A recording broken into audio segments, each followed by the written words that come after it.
Sumalpok sa mga barrier sa EDSA Ortigas flyover ang isang SUV na nawalan umano ng preno. Ang sugatang driver walang maipakitang lisensya. Nakatutok si EJ Gomez.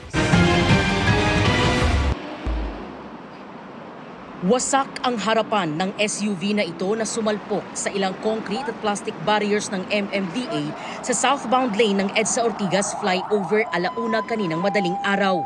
10 concrete barrier at 2 plastic barrier ang inararo ng naturang SUV. Agad sinagip ng mga rumesponding tauhan ng MMDA at Philippine Coast Guard ang driver na naipit sa bumanggang sasakyan. Ayon sa 26 na taong gulang na driver, nawalan siya ng preno kaya bumangga sa mga barrier. The car lost its brakes.